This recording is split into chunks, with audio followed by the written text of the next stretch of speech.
Hello to all. These are my flashcards. Not too much on them. I'm going to be doing my speech today on digital technology and digital streaming services obliterating the movie theaters within the next 10 years. So, with that being said, let me get this together. Here we go. So, hello to all who may be watching this, and good evening. When you were young or with your best friend, or trying to find a way to pass time, or even waiting to see your favorite cartoon character come to life, where was the first place that you typically think of going? Was it the movies? How many of you have actually been to the movies for a first date with that special someone?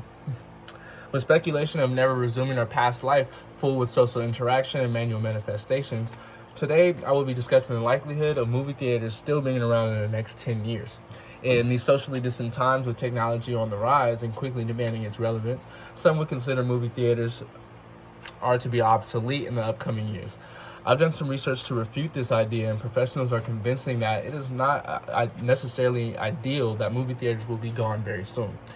With the evidence from reviews and opinions of theatrical geniuses, I would like to persuade my audience that movie theaters that pose such a mutual place for leisure, bonding, and imagination will not be going anywhere within the next 10 years, as these new digital streaming services would suggest.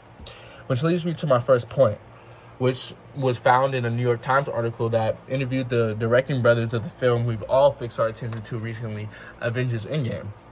Anthony and Joe Russo share similar perceptions of the direction movies are headed in and make valuable points. Joe going first, he mentions, you've got so many options for viewing content that there has to be a need for you to leave your home. What is going to drive you to do that? Then Anthony comes in and chimes in with his reasoning, and he states, there are 350 more movies released theatrically in the United States last year than there were when Avatar came out in 2009. The same thing's happening on television. There just used to be fewer of everything, fewer stars too. And when the numbers continue to increase, you start to lose the trees for the forest. So, that being said, it's very logical because of the fact that we have so many different streaming services now to release a bunch of new content. But if you have all these services at the touch of a button, then what is actually going to make you leave your home? It would have to be the theaters.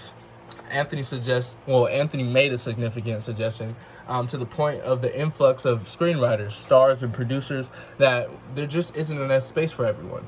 So why would you want to release your movie that may have real life context to increase your sales 5 years later because there was a plethora of other movies that were waiting to be released as well? It just wouldn't be efficient. So in lieu, these movies that are dying to be released reach out to digital platforms to showcase their hard work. It makes sense that the digital platforms are getting so much attention, but there are so many films to select from, which a majority of them have gotten recognition or gotten no recognition or advertisement. So how do those films flourish anyway? The really big films and the name branded production companies will continue to release their films through theaters, and will do so simply because of the credibility and the hype that surrounds them. These will be the must-see films that will bring people off their feet or off their couch into the communal atmospheres to enjoy an experience that was meant for the masses. These theories help initiate my next point in an article from the New York Times in which Barry Jenkins advocated that we have to find a way to protect some of these traditions.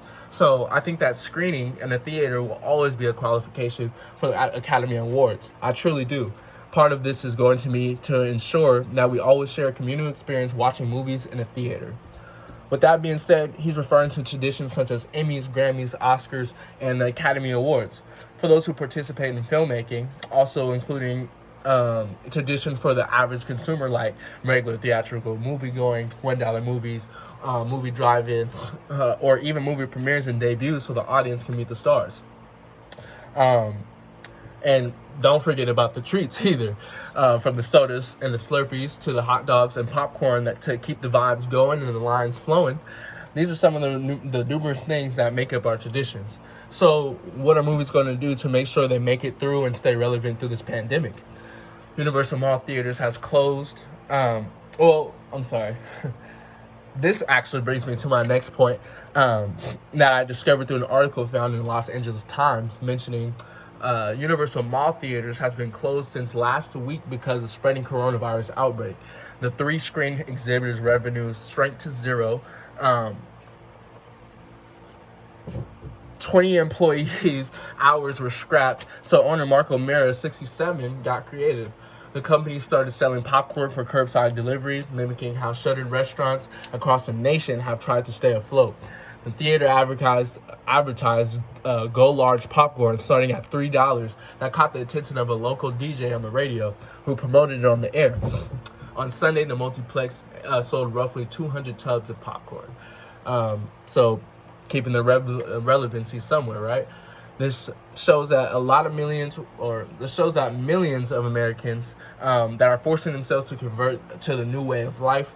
There are still some dinosaurs that insist on continuing their old movie rituals. Speaking of dinosaurs, this leads me to my last point, that there are still movies in queue waiting to be released by the theatrical giants for the public to enjoy together. In an article found on the Daily News, in the Daily News, Disney announced that multiple films that had ready to be released, Disney found that multiple movies that were ready to be released would be postponed due to the coronavirus. On Friday, after being forced to postpone much of its upcoming releases due to the coronavirus pandemic, Disney announced the fans can expect to see The Mouse House back in theaters.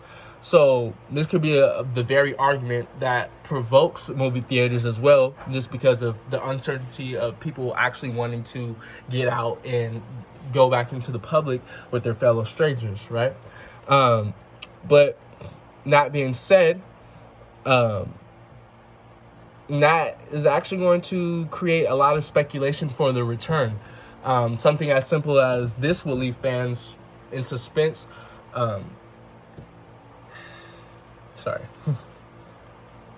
Something as simple as this will leave fans in suspense and ready to flood the movie theaters upon release. Also, this provides more reason as to why movies won't be obliterated in the next 10 years, because of dramatic events such as this seem to happen once a decade, occur and postpone finance, and create devastation.